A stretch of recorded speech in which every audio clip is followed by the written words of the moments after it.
Hello दोस्तों, मैं दीपक स्वागत करता हूँ आपके अपने इस यूट्यूब चैनल जय हिंद भाई दिवस पे। दोस्तों, जैसा कि आप देख रहे हैं कि आज हम सामाजिक विज्ञान के क्लास 10 का जो अनसॉल्व है 2022 वाला सेट एक कॉल करेंगे, क्योंकि बहुत ही जरूरी है। क्योंकि आगे आपका जो परीक्षा है यूपी बोर्ड का एकदम जोर शोर से तैयारी उसकी शुरू हो गई है। तो हमारे इस चैनल के माध्यम से आपको यूपी बोर्ड में जो सामाजिक विज्ञान विषय है उसके जितने भी अनसॉल्व 2022 के हैं उन सभी को ताबड़तोड़ हल करेंगे और ऐसे ऐसे प्रश्नों को बात करेंगे जो कि एकदम बहुत ज्यादा जरूरी है आपके एग्जाम के पॉइंट ऑफ व्यू से।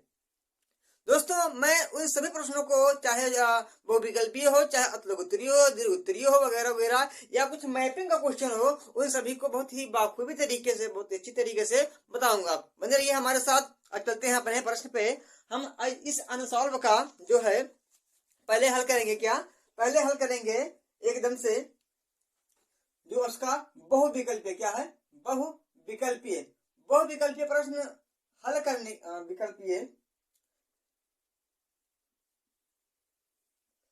बहुविकल्पीय प्रश्न। ठीक, बहुविकल्पीय प्रश्न में पहला प्रश्न आपका है 2022 के सेट 1 का बीएक्स नंबर। आप देखिए, पहला क्या है आपका, संयुक्त राष्ट्र संघ की स्थापना कब हुई थी? कौन सा है? संयुक्त राष्ट्र संघ की स्थापना, संयुक्त राष्ट्र संघ की स्थापना कब हुई थी? तो संयुक्त राष्ट्र संघ की स्थापना हुई थी 1945 ईस्वी में। क्या 1945 ईस्वी में? इसका जो मुख्यालय है क्या है? न्यूयॉर्क। कहाँ पे है? न्यूयॉर्क में है। ठीक, ये क्या है? इसको इंग्लिश में कहते हैं UNO, union state of organization. ठीक, यह जब आपका द्वितीय विश्व युद्ध खत्म हुआ तो 130 देशों का, 130 कह रहा हूँ, 193 देशों का यह एक संगठन बना जो कि पूरे विश्व की अर्थव्यवस्था को, पूरे विश्व की रूपरेखा को निर्धारित करने का काम करता है। ठीक, पहला प्रश्न हो गया। इसमें जो आपका सही है ऑप्शन नंबर का, क्या सही है? ऑप्शन नंबर का सही है। ठीक, उसके बाद दूसरा आपका प्रश्न इसमें दिया गया बहुविकल्पीय में। ये तो पहला हो गया, मान लीजिए। दूसरा क्या है? आप इसके साथ जो कुछ फैक्ट है उसको भी आप लिखते चलेंगे, ताकि परीक्षा में भी अगर यह प्रश्न न पूछे, इससे संबंधी कोई अन्य प्रश्न पूछ ले तो आपको किसी प्रकार की समस्या ना हो। ठीक, अब हम देखते हैं दूसरा प्रश्न हमारा है कि भारत में मताधिकार की आयु क्या है? यानी कि कितनी वर्ष की आयु के अगर आप हो जाएंगे तो आप वोट देने के योग्य हो जाएंगे। ठीक, तो आप मताधिकार भारत में है, यानी कि मत देने का अधिकार जो भारत देश में है वह है आप 18 वर्ष। ठीक, अगर 18 वर्ष के आप अगर हो जाते हैं तो आप वोट देने के योग्य हो जाते हैं। इसका ऑप्शन नंबर घ वाला सही, यानी कि ऑप्शन नंबर इसका क्या है? 4 वाला सही है। आपका तीसरा प्रश्न इसमें क्या दिया है? तीसरा प्रश्न है कि स्वराज मेरा जन्मसिद्ध अधिकार है और मैं इसे लेके रहूंगा। क्या स्वराज मेरा जन्मसिद्ध अभियान है और मैं इसे लेके ही रहूंगा। आपका बहुविकल्पीय का 3 प्रश्न है। इसमें इस कथन को, इस नारे को किसने दिया था? गोपाल कृष्ण गोखले, बाल गंगाधर तिलक, जवाहरलाल नेहरू, महात्मा गांधी। इसमें जो आपका है वो ख नंबर सही है। कौन सा? आपके बाल गंगाधर तिलक, बाल गंगाधर तिलक, बाल गंगाधर तिलक, जो कि ऑप्शन नंबर इसका 2 वाला है वह सही है। आपका चौथा प्रश्न क्या है? चौथा प्रश्न यह है कि संयुक्त राष्ट्र संघ का मुख्यालय कहाँ पे से? देखो, पहला वाला प्रश्न जो है संयुक्त राष्ट्र संघ की स्थापना कब हुई थी? तो 1945। मुख्यालय कहाँ है? उस मुख्यालय कहाँ पे है? आपके न्यूयॉर्क में। कहाँ पे है? तो न्यूयॉर्क में। देखा जाए तो इस दूसरा प्रश्न का, इस जो पहला प्रश्न है उसकी स्थापना यहाँ पूछा है और 4 नंबर पूछ लिया गया इस संयुक्त राष्ट्र संघ की मुख्यालय कहाँ है? तो संयुक्त राष्ट्र संघ का मुख्यालय जो है संयुक्त राष्ट्र संघ का जो मुख्यालय है वो आपके क्या है? न्यूयॉर्क। कहाँ पे है? न्यूयॉर्क में है। ठीक, उसके बाद आपका सॉरी, ये आपका 5वां है। क्या आपका? ये आपका 5वां प्रश्न है। चौथा दिया गया है, चौथा नंबर, प्रथम विश्व युद्ध का प्रारंभ कब हुआ था? तो प्रथम विश्व युद्ध का प्रारंभ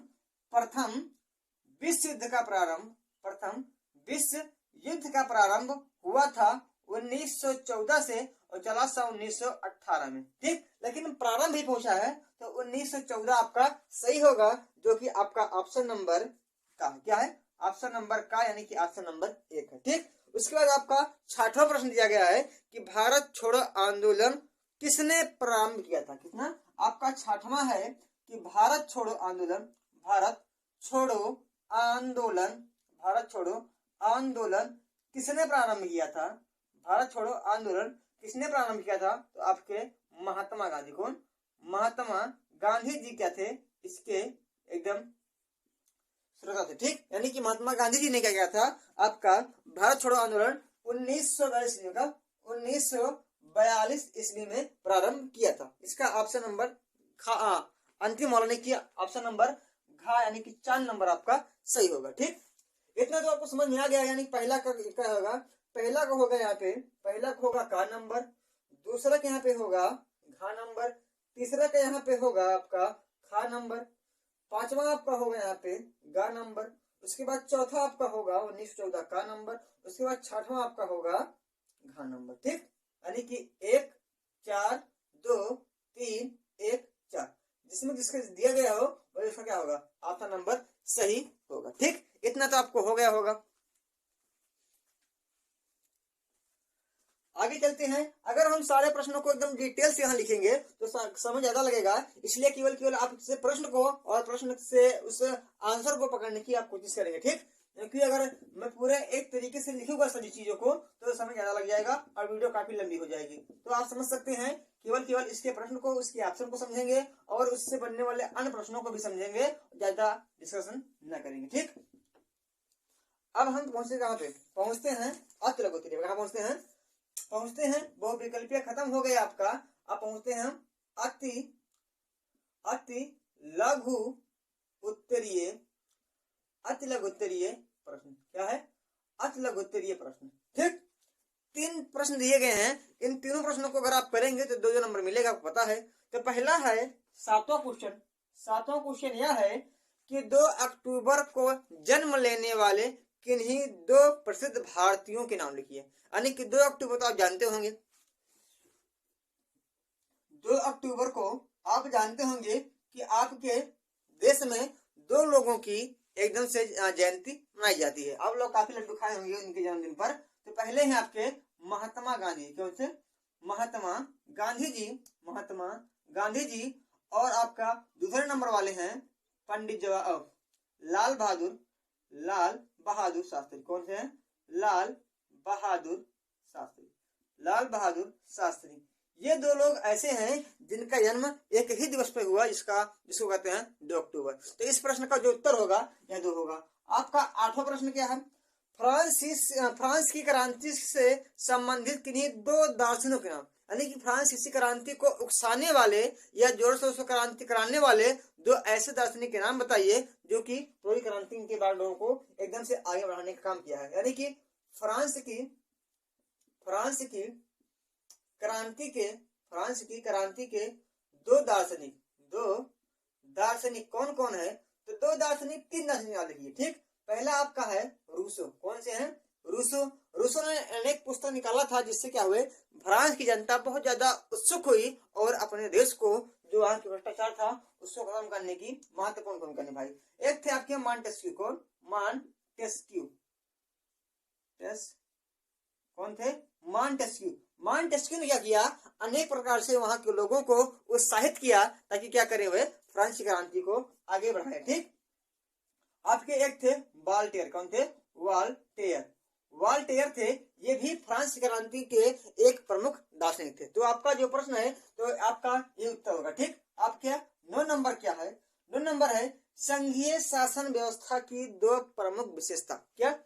अब संघीय शासन क्या है? संघीय शासन का मतलब केवल यह होता है कि इस देश में जो सरकार है उस सरकार को संघ के रूप में अगर चलाएंगे तो किन 2 चीजों की आवश्यकता होगी? तो अनेक प्रकार की चीजें, अगर सरकार को चलाना है तो एक चीज जरूरी नहीं है, अनेकों चीज है। तो अनेकों चीज में से केवल 2 चीजें आपको लिखना है जो कि इस प्रश्न का मतलब है। ठीक, तो संघीय शासन की विशेषता के रूप में मैं 1-2 बता दे रहा हूँ, जो आपको सही लगे वो लिखना। ठीक, पहली बात क्या है?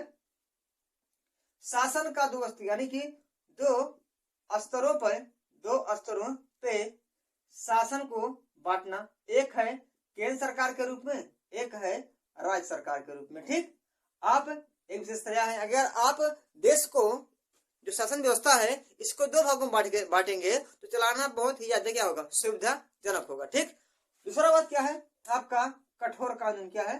कठोर कानून। कठोर कानून मतलब क्या? कठोर संविधान। कठोर संविधान क्या है? अगर किसी भी देश को किसी भी चीज को चलाना होगा तो नियम कानून बहुत ज्यादा मायने रखते हैं। तो संघ को यानी पूरे सरकार को चलाना है तो कठोर संविधान होना बहुत ही आवश्यक है। तो इसकी विशेषता हो गई। दूसरी विशेषता, तीसरी विशेषता आप लिख सकते हैं। तीसरी है क्या है कि एकीकृत न्यायालय। क्या है? एकीकृत न्यायपालिका। न्यायपालिका। इससे क्या होगा कि अगर मान लीजिए कोई समस्या होगी तो एक ऐसा न्यायालय बनाना चाहिए जिससे क्या हो, उस पूरे देश की जो समस्या है उसका समाधान हो सके। एक आप बोल सकते हैं यानी कि राज्य का कोई संविधान नहीं होगा।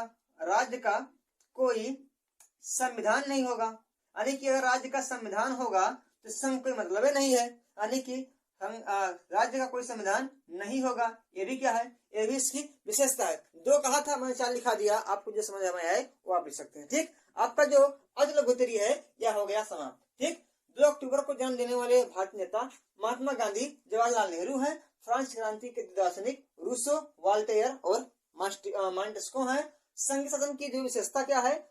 2 स्तरों पर शासन होना चाहिए, कठोर संविधान होना चाहिए और एकीकृत न्यायालय होना चाहिए। ठीक, और राज्यों का जो कोई संविधान नहीं होना चाहिए। ठीक, ये हो गया। अब आपका क्या है? लघु उत्तरीय प्रश्न। क्या है? लघु उत्तरीय प्रश्न। अब इसको उठाते हैं। अगर कोई भैया इसका स्क्रीनशॉट अगर ले सकता है तो ले ले, अन्यथा मैं सुरेश कर रहा हूं।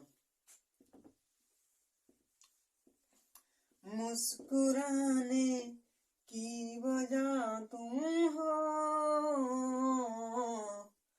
गुनगुनाने की वजह तुम हो, जिया जाए ना जाए ना जाए ना हो रे पिया रे।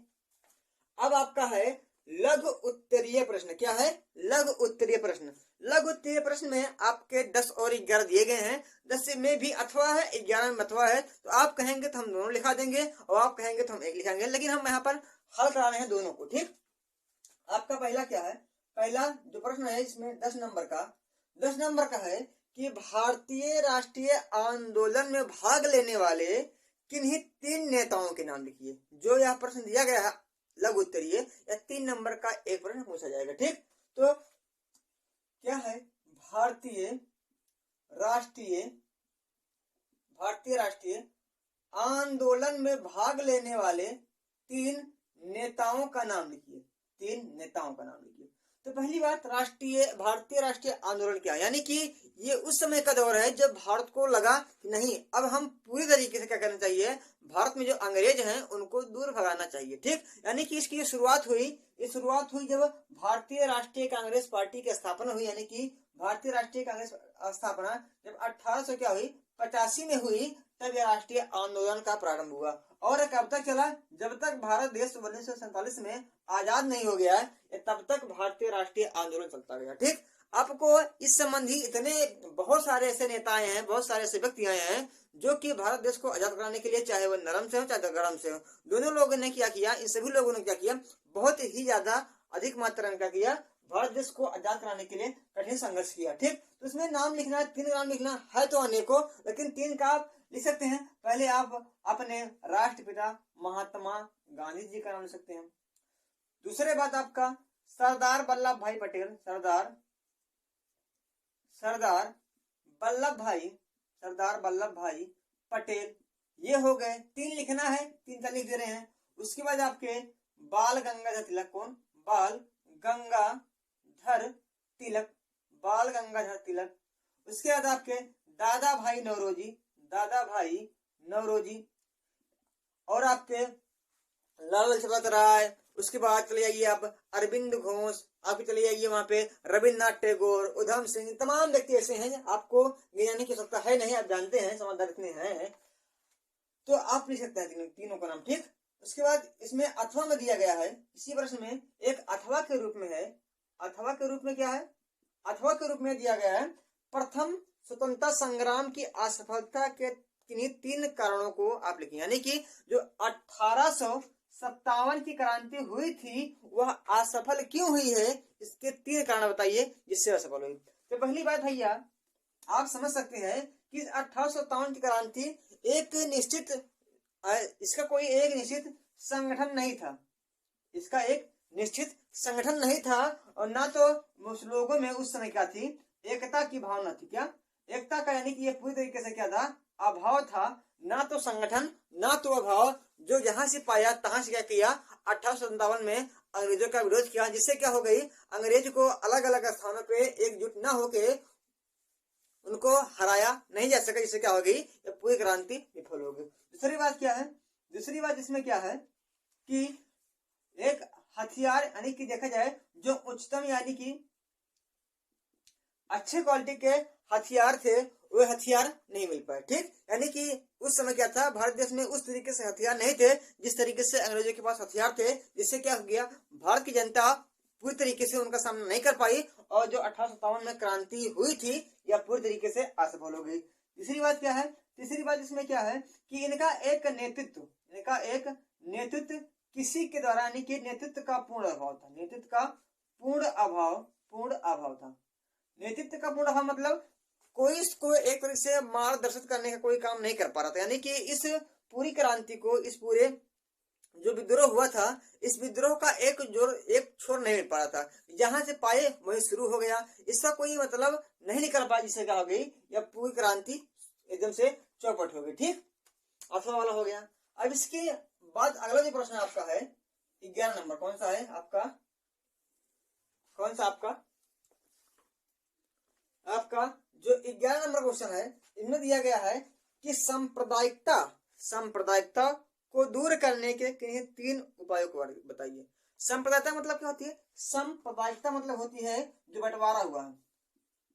सांप्रदायिकता,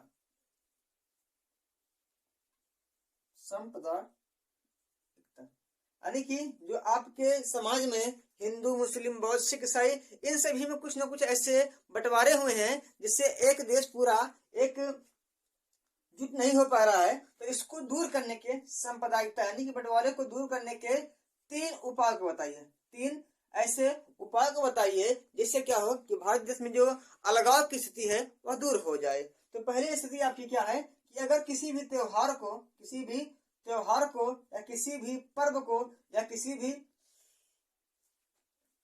पर्व को अगर एक सामूहिक स्तर पे क्या करें, सामूहिक स्तर पे अगर लोग मनाए तो क्या होगा कि अपने यहाँ से जो भारत देश में जो इस्लाम या फिर देखा जाए हिंदू को लेकर विवाद है वह पूर्णतः नष्ट हो सकता है। दूसरा बात क्या है, छुआछूत, यानी कि धर्म के विरुद्ध क्या होगा, अगर धर्म को लेकर अगर कोई भेदभाव न हो तो क्या होगा, यहाँ से अनेक प्रकार की जो सांप्रदायिक की भावना है वह खत्म हो सकती है। ठीक, उसके बाद क्या करें, आपका अगर बहुत अच्छी तरीके से आपके जो टीवी, आपके रेडियो है, आपके जो अनेक प्रकार की फिल्म आती है, अनेक प्रकार के समाचार पत्र हैं, इन सब पत्रों में क्या करें, लोग एकता की भावना को अगर विकसित कर रहे हैं तो इससे क्या होगा, आपकी सांप्रदायिकता दूर हो सकती है। यानी कि कुछ ऐसा काम करें जिससे इस्लाम और हिंदू या किसी भी अन्य समाज के व्यक्तियों में कुछ ऐसी भावना उत्पन्न हो ताकि वह विरोध करें। ठीक, सब एक साथ मिलकर सब एकता के साथ रहेंगे तो क्या होगी, सांप्रदायिकता यानी कि बंटवारे की भावना दूर हो जाएगी। इसमें अथवा में दिया गया है, इसका अथवा दिया गया है आपका महात्मा गांधी के द्वारा चलाए गए 3 आंदोलनों के नाम। तो महात्मा गांधी ने 4 से 5 से 6 आंदोलन चलाए थे, उन्हीं में से 3 को लिखना है। तो पहला आप हम लिख रहे हैं चंपारण, यानी कि महात्मा गांधी द्वारा चलाए गए 3 आंदोलन कौन कौन से हैं। तो 3 आंदोलन आपके, पहला हम लिख रहे हैं चंपारण सत्याग्रह। कौन, चंपारण सत्याग्रह जो 1900 महात्मा गांधी जी 17 में चलाया था। दूसरा उसके बाद क्या है, अहमदाबाद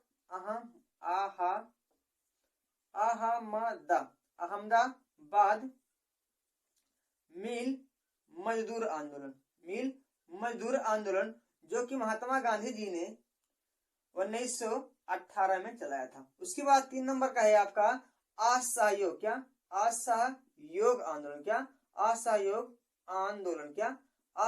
आंदोलन जो महात्मा गांधी जी ने 1920 में चलाया था। उसके बाद सविनय अवज्ञा आंदोलन जो कि महात्मा गांधी जी ने 1930 ईस्वी में चलाया था। उसके बाद महात्मा गांधी जी ने एक और चलाया था जिसका नाम है व्यक्तिगत, कौन सा है, व्यक्तिगत आंदोलन। कौन, व्यक्तिगत आंदोलन, जो कि महात्मा गांधी जी ने 1940 में चलाया था। उसके बाद एक और है, इसका नाम है भारत छोड़ो आंदोलन। कौन, भारत छोड़ो आंदोलन, भारत छोड़ो आंदोलन, जो कि महात्मा गांधी जी ने 1942 में चलाया था। ठीक, तो महात्मा गांधी जी संबंधी कितनी बातें हैं मैंने यहाँ पे लिख दी। आप इसमें से किसी तीन को लिख देंगे, अगर तीन को लिख देंगे तो शायद क्या होगा, आपका बहुत ज्यादा अच्छे प्रश्न आ सकते हैं। ठीक, अगर महात्मा गांधी जी के द्वारा चलाए गए आंदोलनों को अगर आप पढ़ लेंगे तो ये निश्चित है कि इनसे एक प्रश्न आपके कीवर्ड में तो एकदम सुनिश्चित ही टकराएगा। आगे आप देखते हैं दीर्घोत्तरीय प्रश्न। दीर्घोत्तरीय प्रश्न करने में थोड़ा समय लगेगा, उससे पहले हम कर लेते हैं कि आपका मानचित्र वाला, क्या करते हैं, आपका मानचित्र वाला अगर कर लेते हैं तो शायद अच्छा रहेगा। उसके बाद करा दूंगा मैं दीर्घोत्तरीय प्रश्न करा दूंगा। ठीक, अगर इसको कोई लिखना चाहता हो तो लिख सकता है, अन्यथा मैं इसको रिस्क कर रहा हूँ।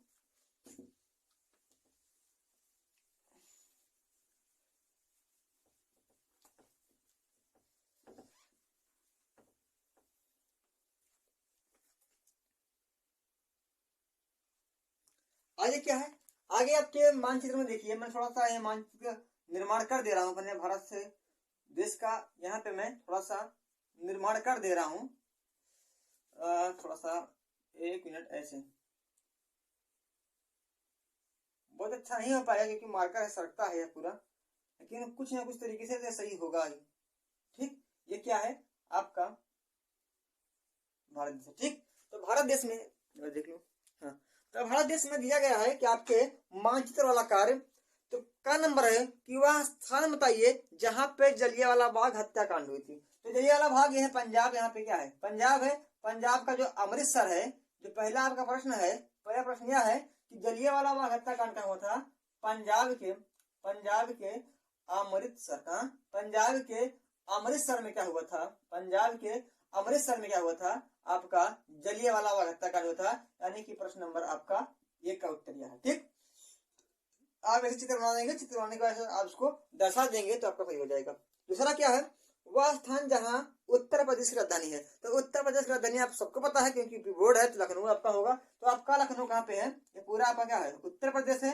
ऊपर साइड क्या है, ये आपका क्या है, लखनऊ। क्या है, आपका लखनऊ है। यह आपका क्या है, ये आपका दूसरा है। ठीक, उसके बाद क्या है कि वह स्थान जहां पे 1929 में भारतीय राष्ट्रीय कांग्रेस का अधिवेशन हुआ था। ये तो भारत नक्शे में नहीं है, थोड़ा दूर है क्योंकि यह लाहौर में होता। लाहौर अब समय पाकिस्तान में है, सॉरी कराची में होता, जो यहाँ पे है, यहाँ पे। ठीक, तीसरा प्रश्न आपका यह है कि यह है 1929 का जो अधिवेशन होता कहाँ पे होता, कराची में। कहाँ पे, कराची में होता, जो कहाँ पे है, आपके मौके पे पाकिस्तान में। कहाँ पे है, पाकिस्तान में, यानी थोड़ा भारत के बाहर हुआ था। ठीक, उसके बाद देखा वह स्थान जहां चंद्रशेखर आजाद शहीद हुए थे। तो भगत चंद्रशेखर आजाद आपके इलाहाबाद के अल्फ्रेड पार्क में क्या हुए थे, शहीद हुए थे। तो यह उत्तर प्रदेश में है। तो उत्तर प्रदेश में यहीं पे क्या है, यहीं पे आपका है अल्फ्रेड पार्क। क्या है, अल्फ्रेड पार्क। तो आप लिखिए Alfred park, Alfred park Allahabad. क्या, इलाहाबाद। ये आपका कौन सा है, ये आपका है 4 नंबर का प्रश्न। पहला यहाँ पे हो गया, दूसरा यहाँ पे, तीसरा यहाँ पे, चौथा यहाँ पे। पांचवा का है वह स्थान जहाँ सूती मिल श्रमिकों का सत्याग्रह हुआ। तो महात्मा गांधी जी ने 1918 में क्या किया था, सूती मिल श्रमिकों का सत्याग्रह किया था। तो ये कहाँ पे है, अहमदाबाद। कहाँ पे है, अहमदाबाद में है। यहाँ भी आप तीर लगाइएगा, लिखिएगा प्रश्न नंबर 5। और कहाँ पे लिखिएगा, अहमदाबाद। क्या लिखिएगा, अहमदाबाद। ये क्या है, ये आपका मानचित्र है। मानचित्र आप अगर पढ़ लेंगे तो शायद आपका यह 5वें नंबर का क्वेश्चन आ जाएगा, क्लियर हो जाएगा। आपको नक्शा वहां पे बनाया मिलेगा। आपको केवल प्रश्न लिखना है, कौन सा नंबर है ये भी लिखना है और अच्छे से करके आना है। उसके बाद दिया गया है केवल दृष्टिबाधित लोगों को। यहाँ पे लोगों को बहुत ज्यादा कंफ्यूजन होती है कि आगे इसको भी करना है। तो मैं बता दे रहा हूँ जानकारी के लिए कि जो उसके बाद केवल दृष्टिबाधित मतलब क्या, जो व्यक्ति अंधे हैं तो उनको, अंधे व्यक्ति को तो मानचित्र भरना आएगा नहीं क्योंकि कभी देख नहीं सकते। तो उनके लिए क्या होगा, ये प्रश्न करना होगा। ठीक, तो आप इसको टच नहीं करेंगी तो उसी बच्चों के लिए है जो आंख से नहीं देख सकता। ठीक, बाकी मैं और प्रश्नों को कल बस आज के लिए इतना काफी। मुझे उम्मीद है कि आप हमारी इस वीडियो को अपने दोस्तों के साथ शेयर करेंगे, ताकि ये क्या करें, यूपी बोर्ड में पूर्णांक तो ला ही सकते हैं अगर पूरी तरीके से तैयारी करेंगे तो। आज के लिए इतना काफी। जय हिंद, जय भारत।